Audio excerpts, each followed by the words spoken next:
honor to be here and thank you very much. Let me have the pleasure of shaking you by the hand, as a Brit would say. शुरुआत में आपको बताऊं, अद्भुत संयोग है। विषय है बिहार और एक महाराष्ट्रियन, एक पूर्वी उत्तर प्रदेश और दूसरे प्रयागराज उत्तर प्रदेश। तो 3 नॉन बिहारीज वो बिहार पर बात करेंगे और मुझे लगता है कि ये निष्पक्ष बात होगी, जैसे किसी कमेटी में बिल्कुल जानने वालों को नहीं रखा जाता। तो इसलिए आइए और टॉपिक में इंट्रोड्यूस कर दूं। आप सबने देखा होगा, जिया हो बिहार के लाला, तो 14 तारीख को ये पता भी चल जाएगा 14 को कि कौन वहां जी रहा है। और दूसरा, नीतीश कुमार किसके हैं, ये बहुत बड़ा सवाल है और ऐसा खुद नीतीश कुमार ने कई बार ऐसा किया है कि ये सवाल बड़ा जायज़ है।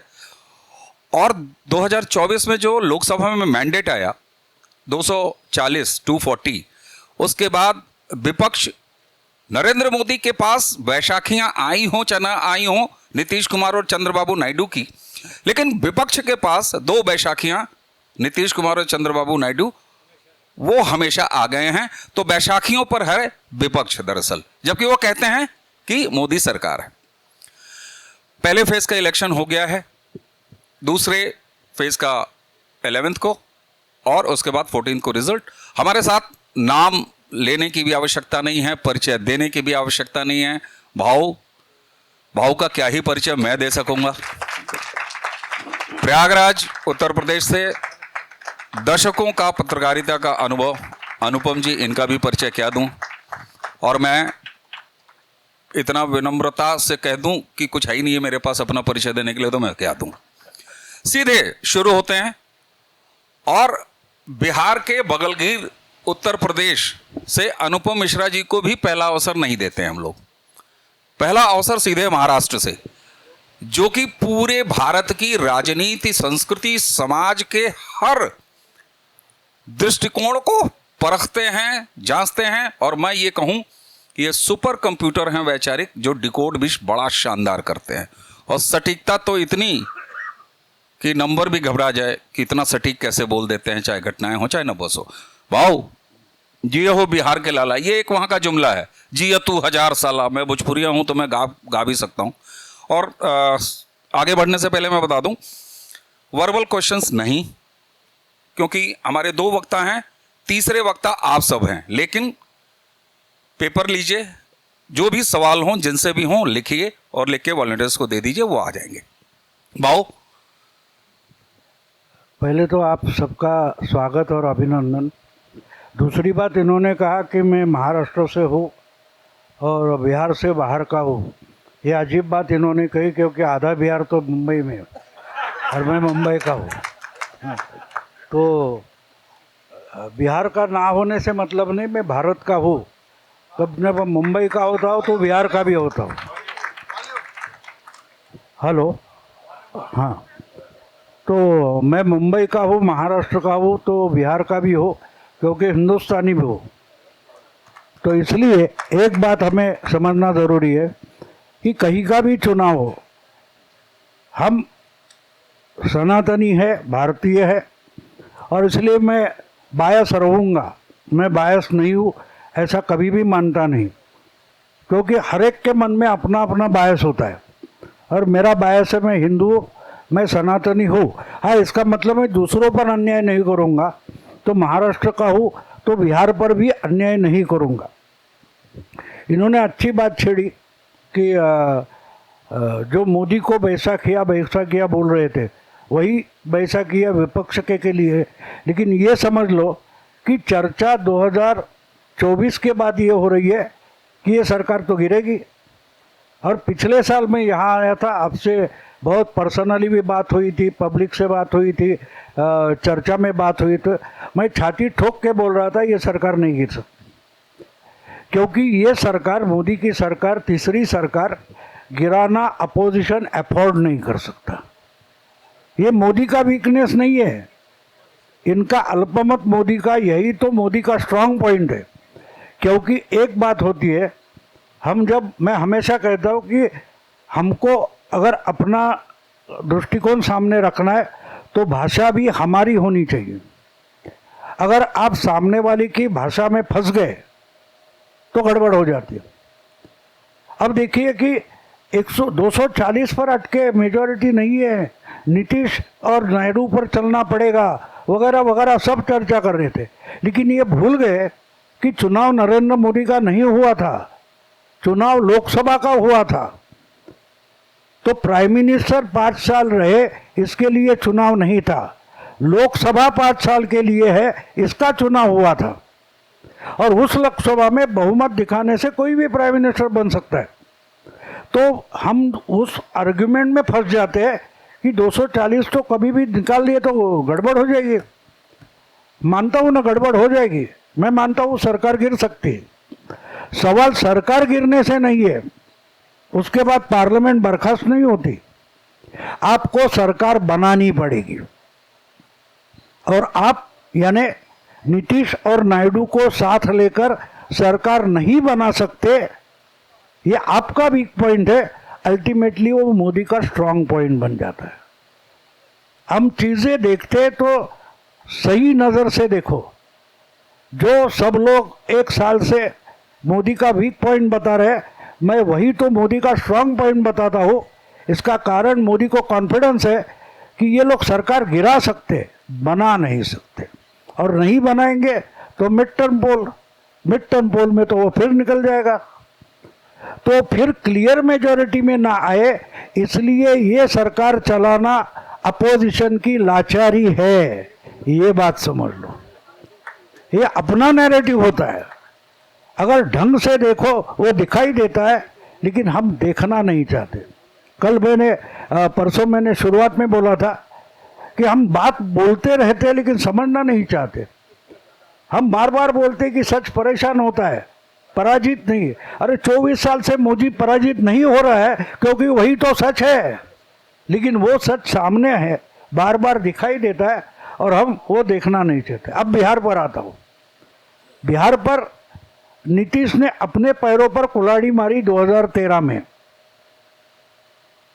अगर नहीं होता तो मोदी को आज से भी ज़्यादा नीतीश पर डिपेंडेंट होना पड़ता।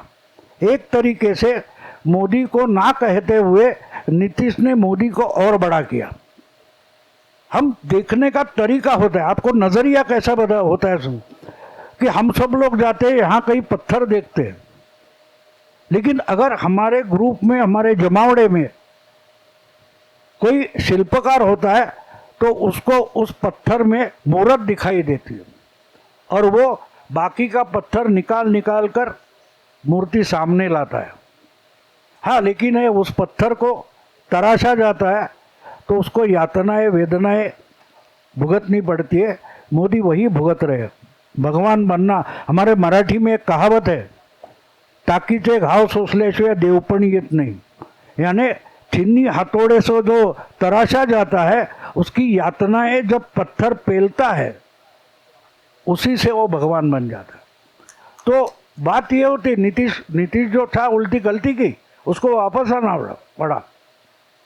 फिर दूसरी बार गलती की। आपका नायडू है, नायडू ने यही गलती 2002 में की थी। वाजपेयी सरकार से सपोर्ट वापस लिया था, निकल गए थे। फिर 2014 में मोदी के साथ आना पड़ा। 2018 में निकल गए, 2019 में 24 में वापस आ गए। तो मोदी क्या है ये समझ नहीं पाते। मोदी समझो, सच है वो समझो। सच को पराजित करना है तो भी सच को समझना पड़ेगा, और वही बात बिहार की है। बिहार की सच्चाई क्या है? जो ओपिनियन पोल हो वगैरह छोड़ दो, सामने देखो। अरे कोई लड़ने को तैयार नहीं है तो जीतना आसान बन जाता है। ये चुनाव, मैं पहले दिन से बोल रहा हूँ, ये चुनाव आसान है। क्यों आसान है? क्योंकि सामने वाला कोई सामने लड़ने के लिए मैदान में उतरा नहीं है। और दूसरी बात, मैं एक थोड़ा क्रिकेट की एक पुरानी कहानी आपको बोल दूं। मुझे याद नहीं कौन सी मैच थी, लेकिन पाकिस्तान के खिलाफ थी, चेन्नई में थी, और हम देख रहे थे और सेंचुरी वगैरह कुछ हो गई थी और सचिन के बहुत पैर में क्रैम्प आ गए, तो कुछ 6 ओवर्स बचे थे और 12 रन्स चाहिए थे, तो वो गलत तरीके से आउट होकर वापस आ गया और 3 विकेट हमारे हाथ में थे, लेकिन तीनों गिरे, हम हारे। तो मैं मेरे दोस्त के घर में बैठा था, उनके एक पड़ोसी और बहुत पीने वाले थे, वो मैच ख़त्म होके गुस्से में आ गए और गुस्से में उन्होंने एक सच बात बता दी। बोली, इनको फटका मारने के लिए किसने बोला था, बैट उठाने के लिए किसने बोला था? 6 ओवर थे, खड़े रह जाते तो वाइड बॉल और नो बॉल से भी बाहर निकल जाते, समझे आप? तो ये आसान तरीका होता है, अपना दिमाग ज़्यादा नहीं चलाना चाहिए। अगर सामने वाले हारने के लिए ही मैदान में उतरे हैं तो बस विश्वास रखो, अपनी जगह डट कर खड़े रहो। अपनी जगह डट कर खड़ा रहना भी बहुत होता है। कुत्ते तो भौंकते रहते, आप 2 कदम आगे चले जाओ, कुत्ते वापस चले जाते, तो डरने की ज़रूरत नहीं है। मैंने 2 महीने पहले एक पॉडकास्ट ने साफ बता दिया है कि मेरा आंकड़ा जो मैं बोलता हूँ वो वापस नहीं लेता। ना 14 में लिया था, ना 19 में लिया था, ना 24 में लिया था। हाँ, 24 में मेरा आंकड़ा फंस गया, लेकिन मेरा थीसिस कंटिन्यू है। मेरे किताब का शीर्षक था अश्वमेध। मैंने उसमें बोला था कि ये चुनाव मोदी नहीं लड़ रहा है, मोदी ने अश्वमेध शुरू किया है। अगर घोड़ा रोकोगे तो लड़ाई होगी, फिर सामने अखिलेश हो, राहुल गांधी हो या ट्रंप हो। आज हम अश्वमेध होते हुए देख रहे हैं। और अश्वमेध करने वाला किसी जमीन को, भूमि को ग्रैब नहीं करता। अपनी जगह रहो, अपनी रोटी खाओ, नहीं तो मेरी गोली है, समझे? मोदी का वाक्य है ना ये आराम से रहो, खुश रहो, अपनी रोटी खाओ, वरना मेरी गोली है। उसको अश्वमेध बोलते हैं। तो अगर मोदी मैदान में उतरे, और कितने उतरे, एक्चुअली दिल से मोदी बिहार में उतरे भी नहीं है, वो पूरे दुनिया का गुजरात करने के लिए निकल पड़े। मैं इतना ही बोलूँगा, उससे ज़्यादा नहीं। लेकिन जो कुछ हो रहा है, नीतीश लाचार होके वापस आ गया। कुछ होते हैं लोग जूते खाने से वो सम्मान मानते हैं, तो उनको वापस आना पड़ा। बिल्कुल। अनुपम जी, भाऊ की एक बात से आगे बात बढ़ाता हूँ आपकी तरफ। भाऊ ने कहा कि तुम उतरो, डटे रहो, अपना काम करो, वो सामने वाले उतरे ही नहीं है। बिहार में यह स्पष्ट होता हुआ दिखाई दिया है। आप चाहे सीटों का बंटवारा देख लीजिए या गठबंधन के स्तर पर देख लीजिए, चुनाव प्रचार देख लीजिए। योगी जी ऐसे प्रचार कर रहे हैं हर एक सीट पर जैसे उत्तर प्रदेश के विधानसभा का चुनाव हो रहा हो, जहां जहां। और आप जरा देखिए नीतीश कुमार के पलटने पर, आप सोचिए हमारा विषय है कि किसके, और एक ऐसी सीट जहां जेडीयू का कैंडिडेट, और उस सीट पर सभा लगती है योगी आदित्यनाथ की। तो ये एक पैराडाइम शिफ्ट भी वहां पर दिखाई दे रहा है नीतीश कुमार के। वो बार बार पैर छूते हैं, तमाम चीजें करते हैं। एनडीए और इंडी, अगर कोई इंडी है तो मैं स्वर्गीय शब्द नहीं लगाना चाहता, भूतपूर्व कह देता हूं, अगर कोई इंडी अलायंस है, इन दोनों की तैयारियां बिहार में, और बिहार क्या ये दोनों तैयारियों को लेने के लिए तैयार है? वोट चोरी से, एक के पास वोट चोरी है, आरक्षण छीन लेंगे, ये सारी चीजें हैं, तालाब में कूद जाने वाली स्थिति है। और दूसरी तरफ डिलीवरी की पॉलिटिक्स, नीतीश कुमार की ब्रांड हो या मोदी का एक सम्मिलित ब्रांड। देखिए, पहले वोट चोरी की बात करें। 60 लाख वोट डिलीट हो गए। पहले फेज की वोटिंग के दौरान जो हुआ वो किसी चमत्कार से कम नहीं है कि 60 लाख लोगों में से एक आदमी एक बूथ पर खड़ा होकर नहीं बोल रहा था कि मेरा वोट चोरी हो गया। This is unbelievable. 60 लाख लोगों का नाम कटा और एक आदमी एक बूथ पर खड़ा होकर ये कहता नज़र नहीं आया कि साहब देखिए राहुल गांधी सही कह रहे थे, मेरा वोट चोरी हो गया। राहुल गांधी वोट चोरी की बात करते हैं, तेजस्वी यादव वोट चोरी का नाम नहीं लेते हैं। तेजस्वी यादव नौकरी देने की बात करते हैं, राहुल गांधी नौकरी नहीं जानते, उनसे कोई मतलब नहीं। तो गठबंधन तो ऐसे ही है। अब बात ये आती है कि साहब बात योगी की नहीं है।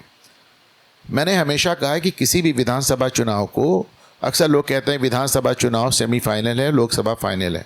नहीं, दोनों चुनाव के मुद्दे अलग होते हैं, दोनों के नेता अलग होते हैं, दोनों का वोटिंग पैटर्न अलग होता है, इसलिए कभी नहीं माना। लेकिन मैं आज लगातार कई दिनों से ये बात कह रहा हूँ कि बिहार का विधानसभा चुनाव इस देश का सेमीफाइनल है। बिहार का विधानसभा चुनाव SIR करा के हो रहा है। बिहार के, देखिए लोग समझ रहे हैं, तमिलनाडु से स्टालिन आए इस चुनाव में, तेलंगाना से रेवंत रेड्डी आए इस चुनाव में, यूपी से योगी आदित्यनाथ गए, अखिलेश यादव गए। अखिलेश यादव के जितने सोशल मीडिया की टीम है पूरी वहाँ लगी हुई है। राहुल गांधी जिसको जिसको ला सकते हैं उनको ला रहे हैं।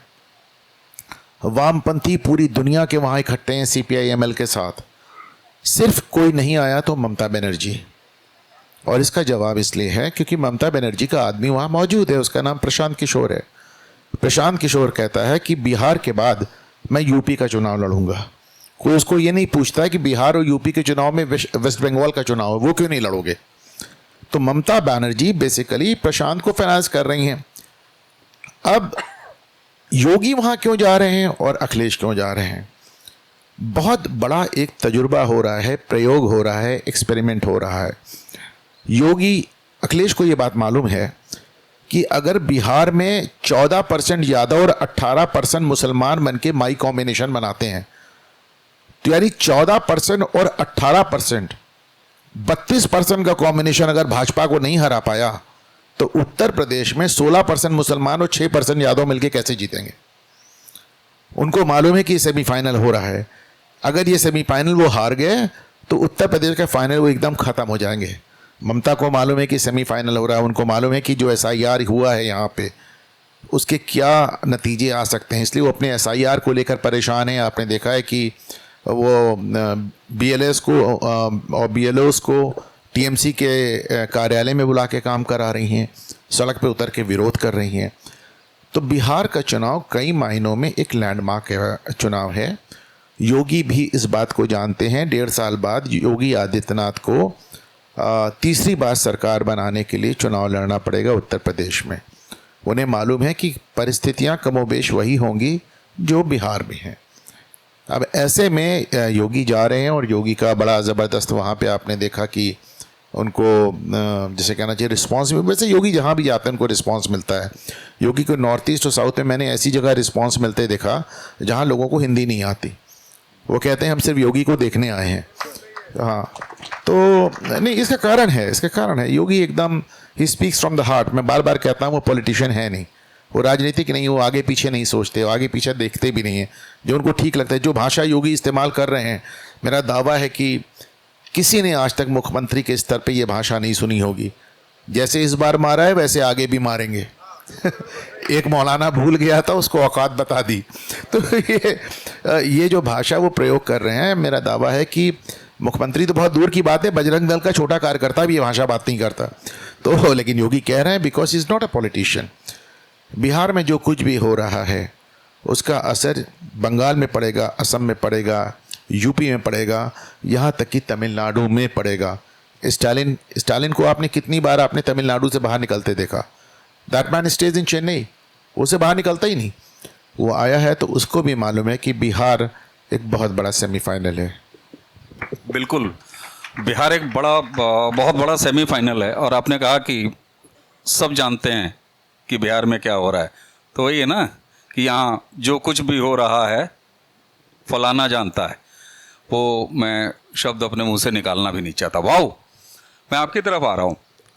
बिहार के विधानसभा चुनाव में नफरत का अगर आप अल्ट्रा या कोई मैक्स वर्जन कहिए तो वो आया, जिसमें प्रधानमंत्री की स्वर्गीय माताजी को कांग्रेस के मंच से किसी कार्यकर्ता ने निकाल दी। ठीक है, आजकल हर हाथ मोबाइल है, वीडियो बन गया, वायरल हो गया, ठीक है, लेकिन कोई खेद कांग्रेस की तरफ से नहीं, बल्कि उसको ओन किया गया, उसको टिकट दिया गया। दूसरा, तुम तड़ाम की भाषा प्रधानमंत्री के लिए। तो भाषाई स्तर वैसे भी इस देश के विपक्ष का मौत के सौदागर से लेके यहां तक आया है कि मां की गाली तक। विधानसभा चुनाव बिहार में ये स्तर भाषाई व्यवहारिक क्या किसी फ्रस्ट्रेशन की उपज है, पहली चीज। और दूसरा, जैसा कि अनुपम जी ने अभी कहा, स्टालिन वहां, चन्नी का कितना वोट है बिहार में? एक क्रिप्टो क्रिश्चियन चन्नी वहां इकट्ठा किया जाता है, स्टालिन वहां इकट्ठा किया जाता है। खुद लालू प्रसाद यादव के घर में बहू ईसाई है। क्या कोई ऐसा एक नया वोट बैंक जिसमें तलाशा जाए? क्योंकि जो बिल्कुल 3-4% का स्विंग होता है वो परिणाम दे देता है। तो क्या कोई ऐसी तैयारी भी या कोशिश भी, क्योंकि राहुल गांधी बिहार को कई तरह की प्रयोगशाला बनाने में लगे रहे। भाऊ, पहली बात तो राहुल गांधी खुद एक प्रयोग है, तो वो प्रयोग करेंगे ये मुझे अपील नहीं होता, क्योंकि प्रयोग का आपको मालूम है चूहे बंदर इसका इस्तेमाल होता है, तो वो उस ढंग के। लेकिन जो कुछ बिहार में हो रहा है, अनुभव ने बिल्कुल सही कहा, मैं वो बहुत बात पकड़कर अपनी बात देखो, बिहार में ब्राह्मोस बन रहा है और ममता जानती है कि ये फटेगा बंगाल आकर। वो बिल्कुल दिमाग से चल रही, बाकी लोगों को समझ में नहीं आ रहा। आपको याद होगा तो मैंने उस पर वीडियो भी बनाया था कि पाकिस्तानियों को पता नहीं चला कि 2022 में एक ब्राह्मोस गलती से निकल गया था सिरसा या अम्बाला कहीं से, और उनके मियाँ छन्नू में गिरा था। तो उन्होंने ज्ञान देने की कोशिश की कि ऐसे खिलौने से क्यों खेलते हो जो समझ में नहीं आता। उनको वो पता नहीं चला कि ये एक्सपेरिमेंट था कि आपके रडार नहीं रोक पाए ना देख पाए। तो 25 में उसका इस्तेमाल हो गया। तो मैं मानता हूँ कि जो बिहार में चल रहा है आज, वो बिहार में बहुत बड़ा एक्सपेरिमेंट बीजेपी की तरफ से और सनातनियों की तरफ से हो रहा है, और बहुत सारे लोगों को पता नहीं। वो एक्सपेरिमेंट 2024 के लोकसभा चुनाव के बाद शुरू हुआ। जो हमने हरियाणा में देखा, जो महाराष्ट्र में देखा, दिल्ली में देखा, और वो आगे है। और मैंने उस पर बात पिछले 2024 के जयपुर डायलॉग में भी मैंने बहुत सारे मिले लोगों को बताया था कि आपको पता तक नहीं है आरएसएस किस ढंग से काम करती है। तो महाराष्ट्र में भी सब मीडिया वाले हैरान थे कि तू कैसे मैंने बोला था कि मुझे जो पूछता था, मैंने बोला था कि देवेंद्र और एकनाथ मिलकर 160 क्रॉस होगा, शायद 190 तक जाएगा। तो बोले अजीत दादा दगा देगा तो भी सरकार बननी चाहिए, ये प्लानिंग है। तो जब नतीजे आ गए तब सब हैरान थे।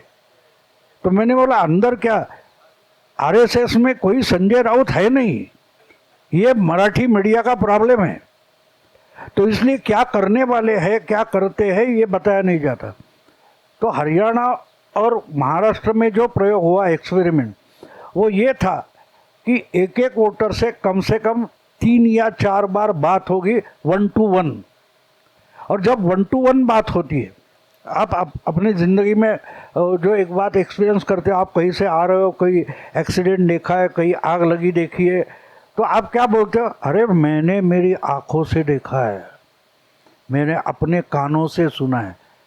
देखो, किसी भी नैरेटिव, किसी भी टीवी चैनल के खबर से वो बात बड़ी होती है जब आपका कोई परिचित बोलता है मैंने अपने आँखों से देखा है। तो ये प्रयोग अजीब है पॉलिटिक्स में जो आरएसएस कर रही है। और जो बिहार के बारे में मैंने सोचा है, मेरी जानकारी है कि एक वोटर से 5 बार बात होनी चाहिए। शायद नहीं होगी, 3 बार तो होगी, 3 बार तो होगी, और 3 अलग अलग लोगों से होती है। तो उस पर मोदी आएंगे, योगी आएंगे, भाषण करके निकल जाएंगे 2 घंटे में। लेकिन जब एक इंसान आपका परिचित है, आपके आसपास का है, या आपका परिचय उससे भी परिचित है, तो आप उस पर ज़्यादा भरोसा करते हो। महाराष्ट्र में ये जो था, हमारे यहाँ कीर्तनकार प्रवचनकार होते हैं, उनको लगा दिया गया था। 4,500 कीर्तनकार काम कर रहे थे, और बटोगे तो कटोगे ये मैसेज गांव गांव तक पहुंचा था। क्या कैंपेन था मालूम है आपको? जिसकी मीडिया में चर्चा नहीं हुई। एबीपी नेटवर्क से मुझे रात को 11:30 बजे फोन आया कि इतना परफेक्ट सुनामी तक आप कैसे पहुंचे। मैंने बोला मैंने देखा था, लोगों से बात की थी। तो एक कीर्तनकार गांव में जाकर अगर प्रचार कीर्तन करता है तो उस आसपास के 4-5 गांव के 1000-1200 लोग आकर बैठते हैं और 6-6 घंटे उसका प्रवचन चलता है और इतनी आसानी से बात बताता है, बिल्कुल आसानी से बात बताता है। मैं मेरा एक अनुभव आपको बोल दूं। 2019 का विधानसभा चुनाव होने के बाद जब उद्धव ठाकरे महाविकास आघाड़ी बनाने निकले थे और चल रहा था, कुछ हुआ नहीं था, तो मैं सातारा के मेहमानगढ़ नाम के एक गांव में एसटी बस के लिए प्रतीक्षा करते खड़ा था। तो वहाँ उस गांव के एक शिंदे नाम के प्रवचनकार है, वो कहीं से आ गए, जीप से उतरे, टपरी पर चाय पी और निकल पड़े। और मैं तो कुछ लड़कों के साथ बात कर रहा था, वो दूर से बोले भाऊ इधर हो जरा, काम है। मैं गया उनके, बोले क्या इन बच्चों के साथ बकवास करते बैठे हो, पत्रकार हो, अच्छी काम करो।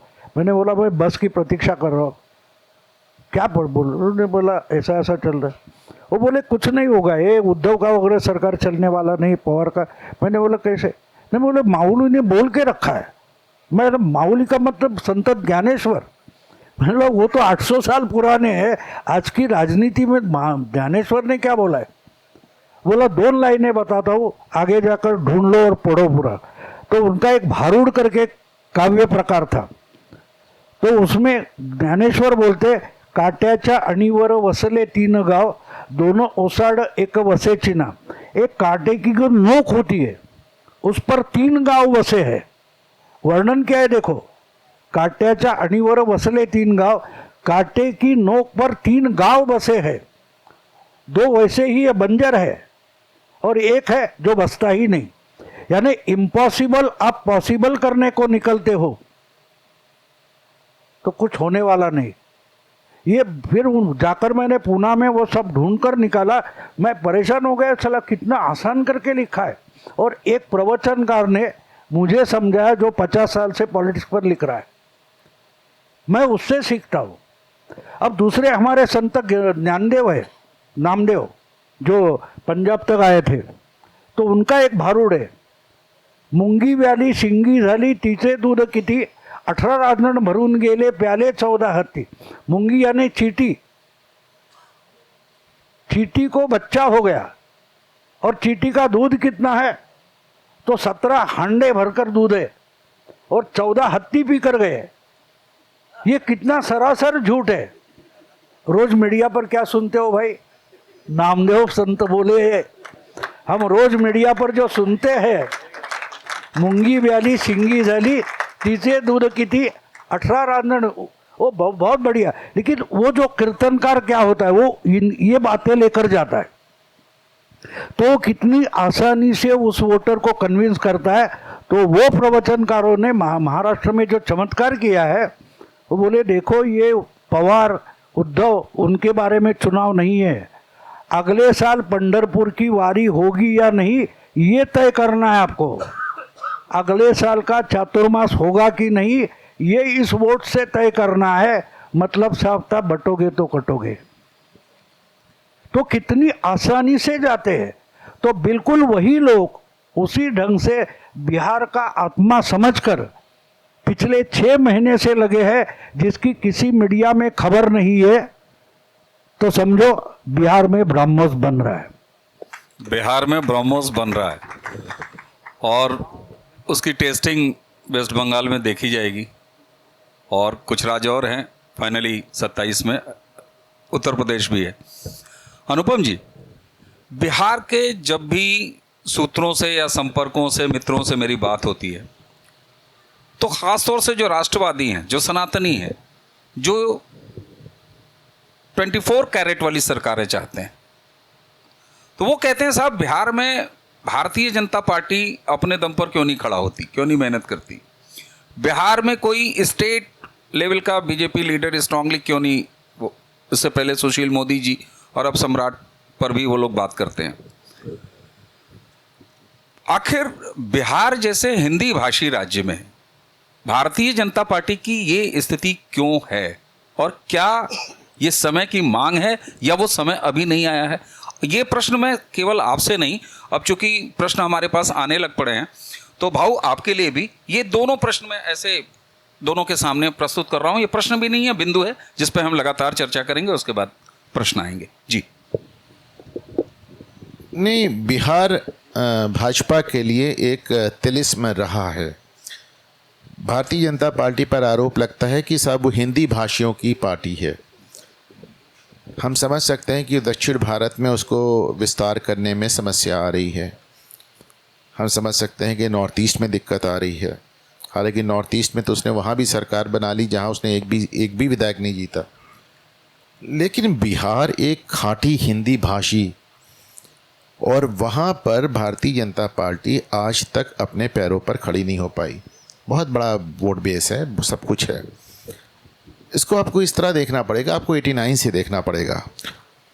84 के चुनाव में, 84 के चुनाव में भारतीय जनता पार्टी के सिर्फ 2 सांसद जीते थे, जस्ट 2। अटल बिहारी वाजपेयी चुनाव हार गए थे, ये वही लोकसभा चल रही थी। फिर आपने देखा कि मंडल आयोग शुरू हुआ, वीपी सिंह आए, अगली बार उन्होंने मंडल आयोग शुरू किया। मंडल की आयोग उसकी काट में लाल कृष्ण आडवाणी रथ यात्रा लेकर निकले, मंडल कमंडल की राजनीति, और लालू यादव ने समस्तीपुर में लाल कृष्ण आडवाणी को गिरफ्तार करके रथ यात्रा तोड़ दी। तो सही पूछिए तो भारतीय जनता पार्टी और बिहार में जो विपक्ष है वो अभी तक उसी समस्तीपुर चेक पॉइंट पे, चेकमेट पे रुका हुआ है, जहाँ से मंडल कमंडल को आगे नहीं बढ़ने दे रहा और कमंडल मंडल को। बिहार में अभी भी सरकारी नौकरी एक बहुत बड़ा इशू है। आप इसको, अच्छा, जब सरकारी नौकरी की बात करते हैं तो रिजर्वेशन की बात होती है, जब रिजर्वेशन की बात होती है तो मंडल आयोग की बात होती है, क्योंकि मंडल आयोग के पहले, अच्छा देखिए, पिछड़ों को रिजर्वेशन बहुत ढेर सारी सरकारों ने दे रखा था। तमिलनाडु ने दे रखा था, साउथ की सरकारों ने दे रखा था, हमारे उत्तर प्रदेश में राम नरेश यादव ने दे रखा था, 1980 में देखा, नारायण दत्त तिवारी ने दे रखा था। तो फिर मंडल आयोग पे इतना बवाल क्यों हुआ? मंडल आयोग पे बवाल इसलिए हुआ क्योंकि वीपी सिंह बवाल चाहते थे। वो कहते थे ना कि बिना एक कलिंग के एक अशोक नहीं बनता, उनको बवाल चाहिए था, इसलिए इतना बवाल हुआ। बाकी दुनिया में people have moved on. Bihar में गरीबी है, एक असमानता है, और इन सब चीज़ों के चलते आज भी सरकारी नौकरी अपना जीवन स्तर सुधारने के लिए सबसे सेफ बेट नज़र आती है, सबसे सिक्योर। एक नौकरी मिल गई, कुछ तनख्वाह पाई, कुछ रिश्वत पाई, ज़िंदगी सुधर गई। तो और जब नौकरी की बात आएगी तो आरक्षण की बात आएगी, और आरक्षण की बात आएगी तो अगले पिछड़े की बात आएगी। हम दुनिया के इकलौते देश हैं जहाँ पे लोग भीड़ लगा रहे हैं कि साहब हमको पिछड़ा डिक्लेयर कर दिया जाए, पिछड़े भीड़ लगा रहे हैं हमको अति पिछड़ा डिक्लेयर कर दिया जाए, अति पिछड़े कह रहे हैं हमको दलित डिक्लेयर कर दिया जाए। मतलब दुनिया में कहीं ऐसा नहीं हो रहा है, पूरी दुनिया आगे बढ़ी, हमारी तरफ ये पीछे वाली मामला चल रहा है। तो यस, बिहार में एक समस्या है, और भारतीय जनता पार्टी उसके बाद भी आप देखें कि बीच में सबसे बड़ी पार्टी बन के आई, और इस बार भी आपने देखा कि तेजस्वी की टक्कर की पार्टी रही हो पिछली बार 2020 में। तो बुरा नहीं किया है, लेकिन एक प्रॉब्लम बीजेपी को केवल बिहार में नहीं, पैन इंडिया आ रही है, पूरे देश में। आप इसको ध्यान रखिए, उनको अलग अलग राज्यों में नेता नहीं मिल रहा है। दिल्ली में आपके पास नेता होता तो अरविंद केजरीवाल को पहले ही हटाया जा सकता था।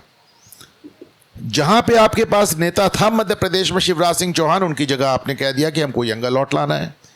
राजस्थान में आप नेता बना नहीं पाए। सुशील मोदी बिहार में कभी वो स्तर हासिल नहीं कर पाए, और बाकी सब तो जाने दीजिए, इतना समय हो गया उनको अभी तक अपना राष्ट्रीय अध्यक्ष नहीं मिला। आप सोचिए कि भाजपा इट प्राइड्स इटसेल्फ, गर्व करती है कि साहब हम कैडर की पार्टी हैं, हम कार्यकर्ताओं की पार्टी हैं, हमारे अध्यक्ष जमीन से आते हैं, ऊपर से नहीं टपकते हैं। इतना टाइम हो गया, अभी तक आप जेपी नड्डा को ओवर टाइम करा रहे हो। आपको आज तक राष्ट्रीय अध्यक्ष नहीं मिला। तो यस, ये एक इशू है, और इस इशू के पीछे तमाम कारण हैं जो कि मेरे ख्याल से पब्लिकली कहना उचित नहीं होगा। लेकिन बिहार में मैं आपको एक बात बता सकता हूँ कि बिहार में अब एक बहुत बड़ा जनमानस तैयार हो रहा है, जिसको लगता है कि भारतीय जनता पार्टी को अकेले सरकार बनानी चाहिए। नीतीश कुमार ने 2020 में कहा था ये उनका आखिरी चुनाव है। इस बार नहीं कहा, लेकिन जनता जानती कि नीतीश का आखिरी चुनाव है, तो आप मान के चलें कि यहाँ से भाजपा का लॉन्च पैड तैयार होता है। बिल्कुल भाऊ, बिंदु यही, केवल एक छोटा सा पॉइंट ऐड कर दूं। जब मैं कह रहा हूं कि विधानसभा स्तर पर भाजपा खड़ी नहीं हो पा रही है, लेकिन वही बीजेपी और वही बिहार है। नरेंद्र मोदी का चुनाव आता है, आप 2014 देख लें, 2019 देख लें, 2024 देख लें, यूपी जिसने ऑलमोस्ट बहुत बड़ा झटका दिया, फिर भी बिहार डटा रहता है। तो ये डिफरेंस क्यों है लोकसभा से विधानसभा में? देखिए 93 में कल्याण सिंह की सरकार बनी थी, वहाँ से 2017 यानी 24 साल निकल गए, तो बदली सिचुएशन, तो थोड़ा टाइम लगता है। देखो मेरी माँ थी, उसके भाई ग्रेजुएट थे, लेकिन वो स्कूल तक नहीं गई थी उस ज़माने में, क्योंकि महिला को, बच्चियों को स्कूल नहीं भेजते थे गांव में। मेरी वाइफ मेरिट लिस्ट होल्डर है और मेरी बेटी यूएस में जाकर मास्टर्स डिग्री करके अब यूपीएससी पास होकर 3 जनरेशन में फ़र्क हुआ है। तो किसकी मदद नहीं हुई है, हमने अपना किया है। तो बीजेपी अगर स्वतंत्र विचारधारा है, किसके आधार पर, जहाँ तक देखो ये मंडप खड़ा है, हम देख रहे हैं बाम्बू लगे हैं, ये है वो है, लेकिन ये टेम्पररी है। जब कंक्रीट का बनाना पड़ता है तब इसी बाम्बू को खड़ा करके एक स्ट्रक्चर बनता है, जब तक कंक्रीट कास्ट नहीं होगा। तो लीडरशिप वो होती है जो कंक्रीट का कास्ट होता है। तो ये जो बात है कि अगर कंक्रीट की बिल्डिंग बनानी है तो आपको समय लगेगा, और एक बार बन गई तो फिर उस पर कौन सीट पर बैठता है उससे कोई मतलब नहीं। यहाँ बहुत लोग बैठे, मैं आपको हाथ उठाकर बीजेपी के कुछ 12-15 मुख्यमंत्री है, 4 का नाम बता सकते हो? फेसलेस लीडरशिप आई है अभी बीजेपी में। जो नया अगर शुरू हो गया है तो हम देखते हैं कि इस पर पार्टी निर्भर नहीं है, पार्टी पर यह निर्भर है। मोदी जी ने अगर बीजेपी में एक बड़ा बदलाव लाया है तो उसमें एक लीडर पर पार्टी निर्भर नहीं है, आहिस्ते आहिस्ते विचारधारा नेता बनती जा रही, और ये अच्छी पॉलिटिक्स है, ये अच्छी पॉलिटिक्स है। ये हम डेमोक्रेसी एक फेस पर, एक अच्छी बात है कि एक नेता अपने चेहरे पर पार्टी को इतना बड़ा बना देता है, लेकिन वो पार्टी फेसलेस बनाने की कोशिश कर रहा है। अब देखिए ये मेरा तो मराठी में वीडियो भी आपको मिलेगा। 2019 का नतीजा आने के बाद मैंने वो वीडियो एक दूसरे चैनल के लिए बनवाया था। तो मैंने बोला था अब देश में 2 प्रधानमंत्री हो गए, एक अमित शाह होगा जो इंटरनल देखेगा, दूसरा बाहर का देखेगा, जिसका नाम नरेंद्र मोदी है। अब देखिए हम सिचुएशन वहाँ तक लाए कि ट्रम्प जो बोल रहा है उसको मोदी इग्नोर करते हैं और जयशंकर आंखें उठाकर दिखाता है। तो पार्टी की लीडरशिप कैसे बन गई है? उपराष्ट्रपति रिजाइन करता है और हमारा प्रधानमंत्री दूसरे दिन उठकर विदेश जाता है, देश चलेगा उसका डर नहीं। तो जब तक सरकार बनती है, बहुमत मिलता है, उससे कोई मतलब नहीं है। आप सोचो देवेंद्र फडणवीस बिल्कुल नया मुख्यमंत्री था, अपोजिशन में 2.5 साल बैठा, लेकिन उस तक एक भी एमएलए नहीं टूटा, लेकिन उद्धव के 6 मंत्री एकनाथ के साथ चले गए। तो लीडरशिप वो होती है, लीडरशिप वो चाहिए। नहीं तो राहुल गांधी एक दिन में माँ ने तय किया, कांग्रेस का अध्यक्ष बन गया, 1.5 साल में थक गया, बोलता नहीं मुझे नहीं बनना है।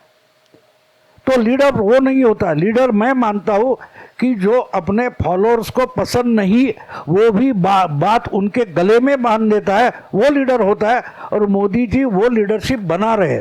तो बिहार में वो लीडरशिप आएगी, समय लगेगा, समय लगेगा, कोई बात नहीं। एक इंसान की जिंदगी समझो 70, 80, 100 साल होगी, लेकिन समाज की जिंदगी 200, 400 साल होती है। देश की जिंदगी 400, 600 साल होती है।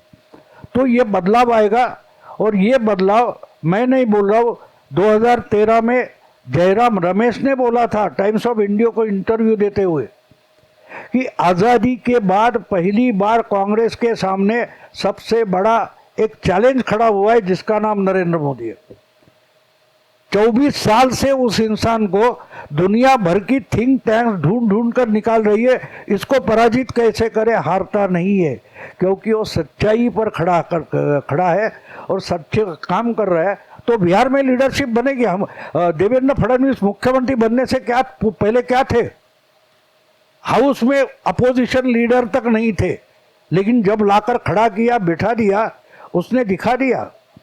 अब मोदी को महाराष्ट्र के चुनाव जीतने के लिए मोदी को जाने की जरूरत नहीं होती। आहिस्ता आहिस्ता हम देखते हैं यूपी में योगी खड़े हो गए और जगह लीडरशिप खड़ी हो रही, तो उसको टाइम लगेगा। जल्दबाजी मत करो, जल्दबाजी मत करो। जल्दबाजी में केजरीवाल हो जाता है, ये बात समझ लो आप। जल्दबाजी में केजरीवाल अब कहीं का नहीं रहा है, कहीं का नहीं रहा। तो और एक उदाहरण आपको दे दूं, लोग तालियां बजाते हैं इसलिए युवराज सिक्सर मारता गया, कहाँ है? सिक्सर धोनी भी मार सकता था, लेकिन उसने वो संयम दिखाया, वो धैर्य दिखाया, वो जरूरी होता है। वो अगर आज के बीजेपी के लीडरशिप के पास है तो उस पर हमें भरोसा करना चाहिए, भरोसा करना चाहिए। वही आर्मी थी, वही DRDO, वही इसरो, वही IB, वही रॉ। क्या चमत्कार हुआ है?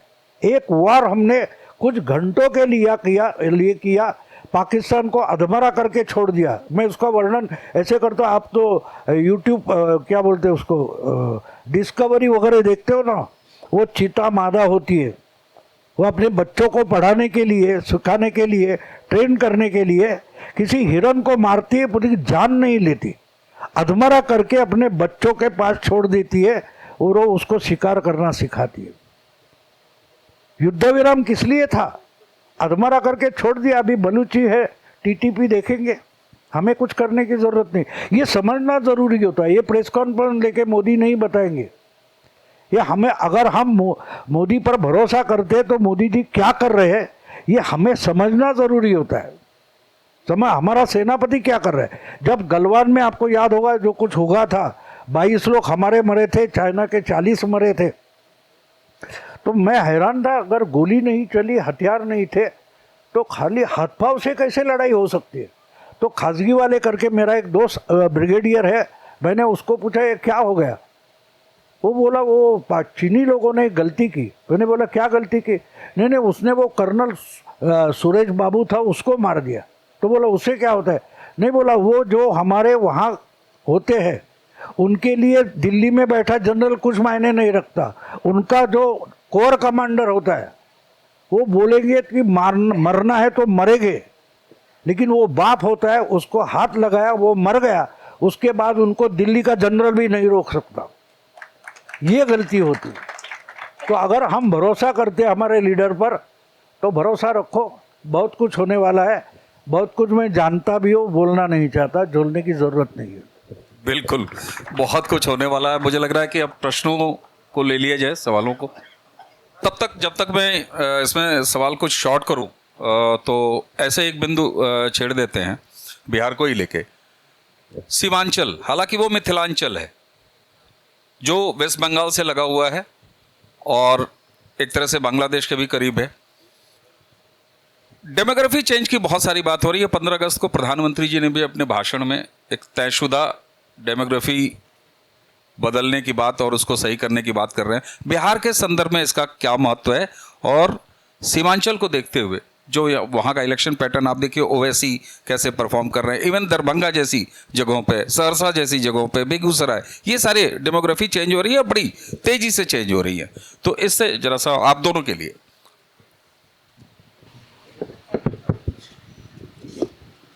देखिए, डेमोग्राफी चेंज एक रियलिटी है। अब ये इतना गंभीर मुद्दा है कि बोलने में भी संकोच होता है कि कहाँ से शुरू करें, कहाँ ख़त्म करें। बिहार में SIR हो गया, सब लोग बहुत उत्साहित हैं कि साहब 60 लाख वोट काट दिया। ज़रा सोच कर देखें कि ये SIR बंगाल में कैसे होगा।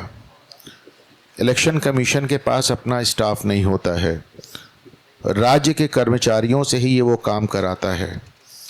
बिहार में ये काम इतनी आसानी से इसलिए हो गया क्योंकि वहाँ NDA की सरकार थी। ममता बनर्जी क्या करेगी, ममता बनर्जी का स्टाफ क्या करेगा। कल से लगातार वीडियो वायरल हो रहे हैं कि बीएलएस को वो अपने ऑफिस में बैठा के काम करा रही हैं। ममता बनर्जी वो हैं जिन्होंने सीबीआई के अधिकारियों को गिरफ्तार कर लिया। ममता बनर्जी वो हैं जिन्होंने ईडी के अधिकारियों को पत्थरबाजी करा के सर फोड़वा दिया। ममता बनर्जी वो हैं जिन्होंने बीएसएफ को चुनौती दी, आर्मी को गाली दी। ममता बनर्जी वो हैं जिन्होंने खुलेआम कहा कि मैं हाई कोर्ट का आदेश नहीं मानूंगी, इलेक्शन कमीशन चोर है। तो ऐसी कोई संवैधानिक संस्था बची नहीं जिसको ममता बनर्जी ने जिसकी धज्जियां ना उड़ाई हो। बिहार में जब एसआईआर होगा तो चुनाव आयोग के पास अपना स्टाफ नहीं है, वो बिहार के राज्य के कर्मचारियों के जरिए एसआईआर करेगा। Sorry, I am very sorry, Bengal में जब होगा तो बंगाल में राज्य के कर्मचारियों के जरिए एसआईआर होगा। बंगाल के राज्य कर्मचारी किसकी सुनते हैं, किसके निर्देश पे चलते हैं, हम सबको मालूम है। अभी आप देखें, बिहार में बहुत जिद करके तमाम लोगों ने सुप्रीम कोर्ट जाकर वो जो दस्तावेज़ जमा किए जाने हैं उसमें आधार कार्ड भी जुड़वा लिया।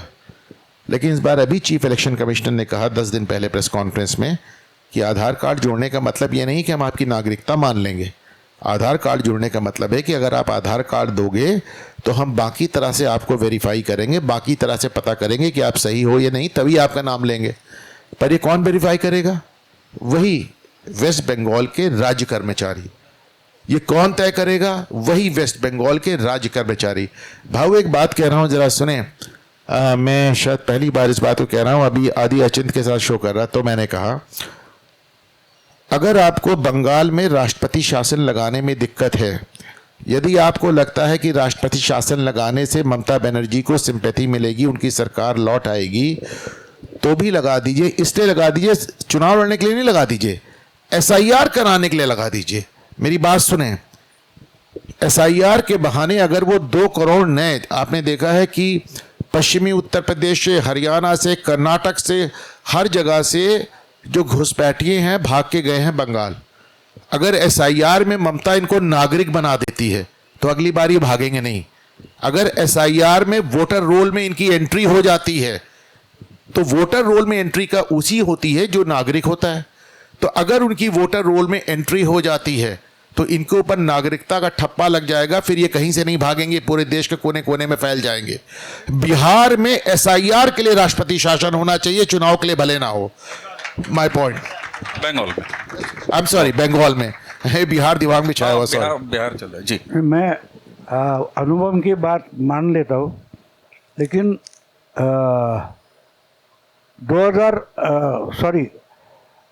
1984 की बात उन्होंने की। 2 MP थे, 90 हो गए 89 में, फिर 112 हो गए, 116 हो गए।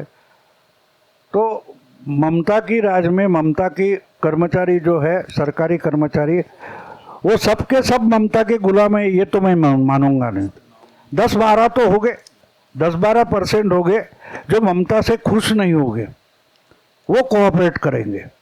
और जब वो कोऑपरेट करते तो और 10-15% निकलेंगे कि उनकी इच्छा है लेकिन हिम्मत नहीं हो रही है। तो शुरुआत बिल्कुल छोटी होती है। ये आज हम 3 जगह प्रोग्राम कर रहे हैं, 6 साल पहले 3 जगह नहीं होते थे, एक स्टेज पर होते थे। लेकिन शुरुआत होती है, तो बंगाल में ये शुरुआत हो रही है। आपको याद होगा तो जब हसीना वाजेद को भगाया गया और हिंदुओं पर हमले हो गए बांग्लादेश में, रिएक्शन आई थी सिलीगुड़ी में। सिलीगुड़ी के बाद बड़ी रिएक्शन हिमाचल प्रदेश में आ गई। एक मस्जिद तोड़ने के लिए 12,000 लोग रास्ते पर उतरे थे और कांग्रेस के मिनिस्टर को भी उपोषण करना पड़ा था। वो अपने दिल से नहीं निकला था, उसको अपना वोटर संभालना था। तो शुरुआत होगी और ये पेच है। राष्ट्रपति शासन आप बोल रहे हो, मानता हूं मैं। तो अभी 14 तारीख बाद मैंने क्या बोला है कि ब्रह्मोस बन रहा है।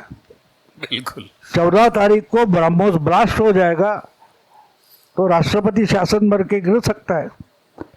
कुछ बातें बोलने की नहीं होती, करने की होती है। तो मोदी जी करते हैं, बोलते नहीं है। और इसकी तैयारियां मैं मानता हूँ हो रही है।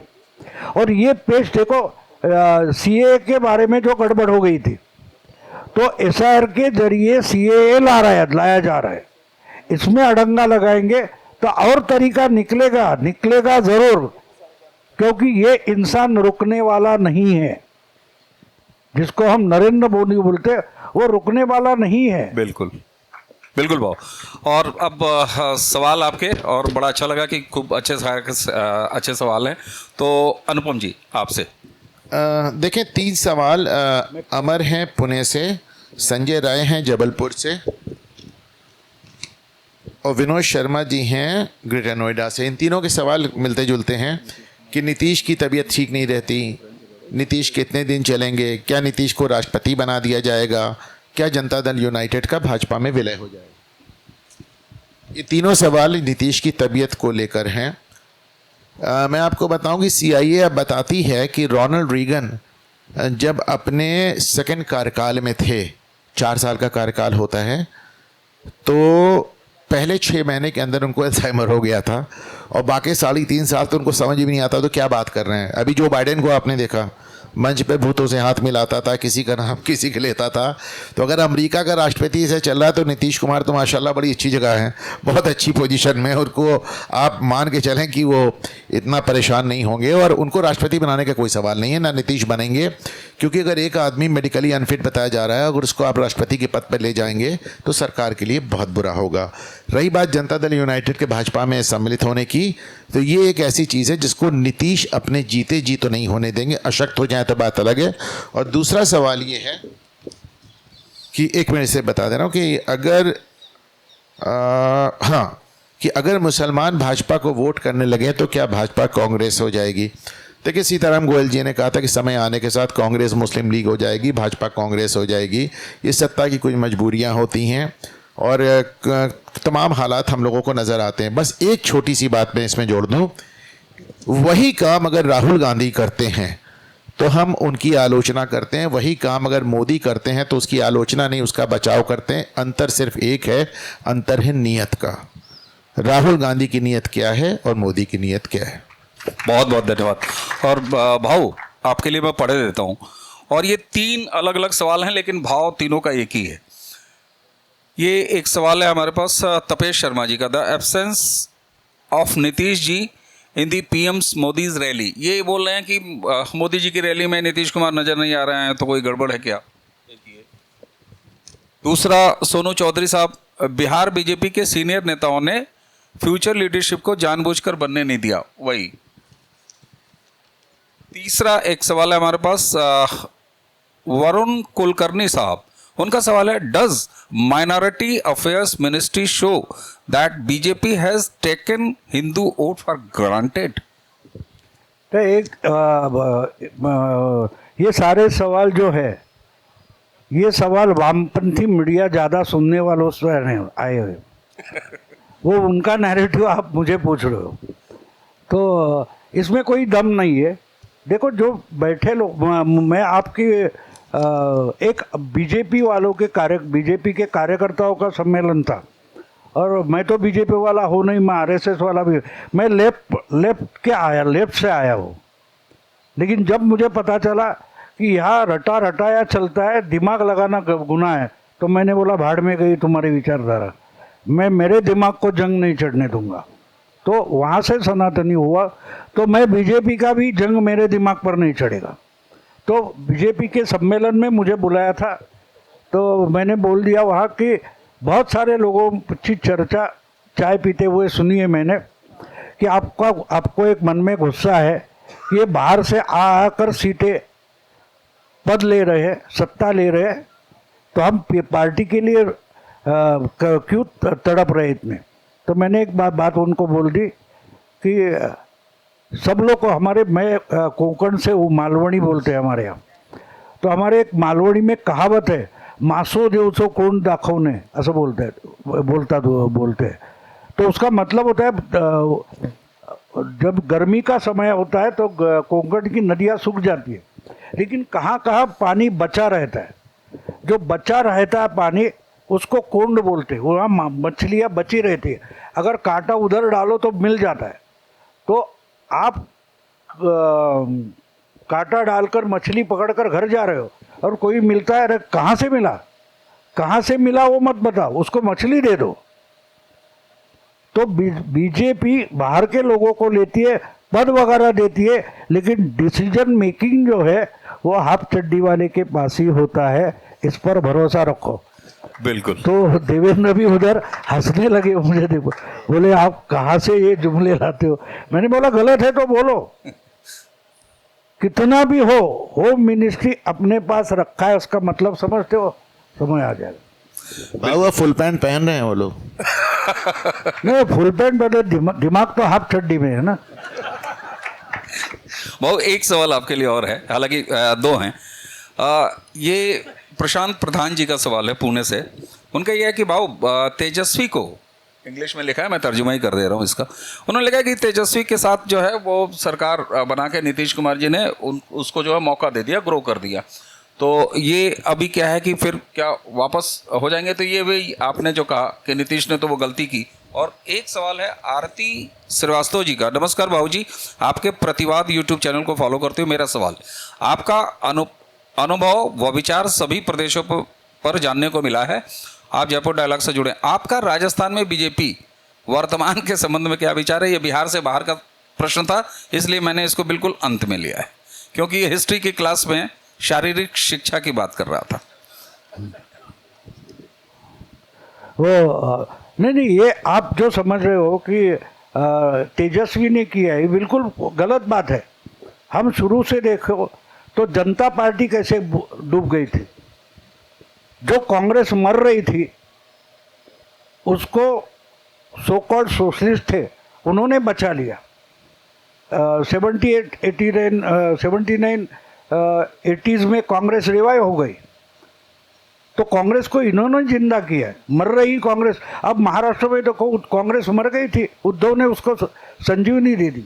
बिल्कुल ये बार बार होता रहा है, कोई बात नहीं, लेकिन आहिस्ते आहिस्ते वो लोग भी बीजेपी का या सनातनी विचारों का सहाय कर रहे हैं, ऐसे मैं मानता हूँ। एक बात, उड़ीसा में वाजपेयी के समय में नवीन पटनायक अलग हो गए थे, लेकिन उन्होंने ही आज बीजेपी को वहाँ सत्ता में लाया है, ऐसा मैं मानता हूँ।